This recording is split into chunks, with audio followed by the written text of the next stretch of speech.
आप सभी का प्रकाश की राह चैनल में स्वागत है। इसके पूर्व वीडियो में आप सभी को बताया गया था कि असित मुन राजा शुद्धोधन के महल में पहुंचकर राजा से बालक को दिखाने का आग्रह किया। राजा शुद्धोधन ने असित मुन का आग्रह मानकर बालक को लेकर आए। असित मुन ने बालक को देखा। उस बालक में 32 महापुरुषों के लक्षण और 80 अन्य व्यंजनों से युक्त है। उसका शरीर शुक्र और ब्रह्मा के शरीर से दीप्त है।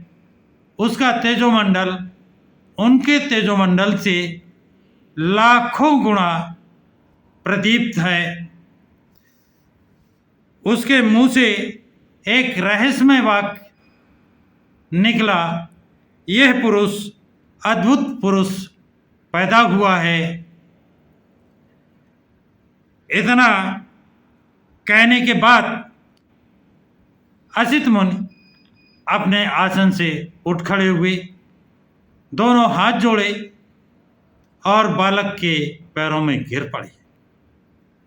इसके बाद बालक का परिक्रमा करते हैं और बालक को अपने हाथ में लेकर विचार मग्न हो जाते हैं।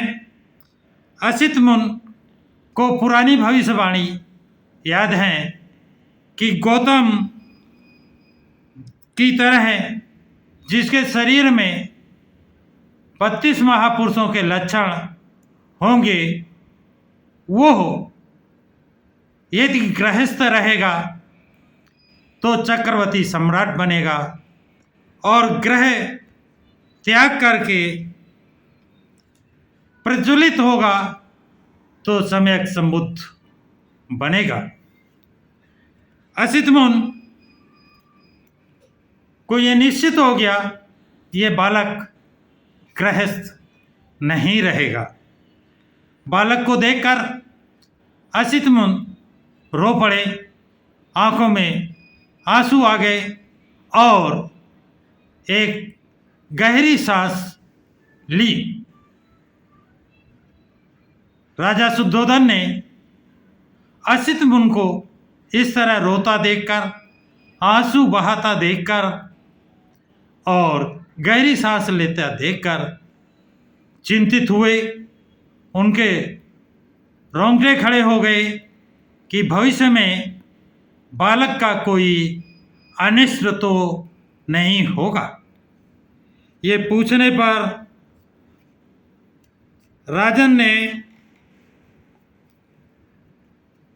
असित मुन ने राजन को उत्तर दिया, राजन, मैं बच्चे के लिए नहीं रो रहा हूँ, उसका भविष्य तो निर्विघ्न है। मैं तो अपने लिए रो रहा हूँ। ये सुनकर शुद्धोधन ने कहा, मुनिवर ऐसा क्यों? तब असित मुनि ने राजा को बताया कि राजा, मैं जीर्ण शीर्ण वृद्ध हो गया हूँ और ये बालक सम्यक संबुद्ध होगा। इसके बाद वह अपने सिद्धांतों और उत्कृष्ट धम्म चक्र चलाएगा, जैसा उससे पहले किसी भी व्यक्ति ने संसार में या किसी भी प्राणी ने इस संसार में ऐसा नहीं किया है। संसार के कल्याण और प्रसन्नता के लिए अपने धम्म सिद्धांतों की देशना करेगा। जिस धार्मिक जीवन की, जिस सद्धम्म सिद्धांत की घोषणा करेगा, वो आदि में कल्याणकारक होगा, मध्य में कल्याणकारक होगा और अंत में कल्याणकारक होगा। ये अर्थ व्यर्थ और व्यंजन की दृष्टि से निर्दोष होगा, वो परिशुद्ध और परिपूर्ण होगा। जिस प्रकार संसार में कभी कभार उदुम्बर मतलब गूलर का फूल पुष्पित होता है, उसी प्रकार संसार में कभी कभार कहीं कहीं बुद्ध का प्रादुर्भाव होता है। राजन, इसी प्रकार निसंदेह यह बालक सम्यक संबुद्ध करेगा और ऐसा करने के बाद असंख्य प्राणियों के दुख सागर को पार कर सुख की अवस्था में पहुंचाएगा। लेकिन उस बुद्ध को मैं नहीं देख सकूंगा, इसलिए राजन मैं रो रहा हूं और दुख के कारण ठंडी सांस भर रहा हूं कि मैं उस बुद्ध की पूजा नहीं कर पाऊंगा। तब राजन ने असित मुनि और उसके भांजे नरदत्त को उत्तम भोजन कराकर अच्छे वस्त्रों को दान कर उनकी परिक्रमा की। असित मुनि ने अपने भांजे नरदत्त को कहा, नरदत्त, जब कभी तुम्हें ये सुनने को मिले ये बालक सम्यक संबुद्ध बन गया है, तब तुम उसे सुनने के लिए उनकी शरण में आना। ये तेरे सुख, कल्याण और प्रसन्नता के लिए होगा। इतना कह करके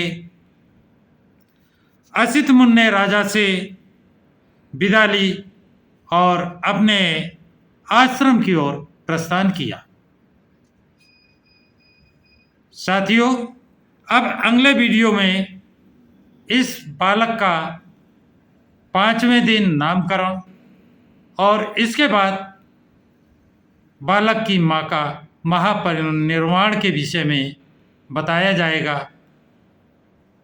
पूर्ण जानकारी रखने के लिए लगातार वीडियो देखते रहें। अच्छा लगने पर लाइक, शेयर और सब्सक्राइब करें। सभी साथियों को जय भीम, नमो बुद्धाय।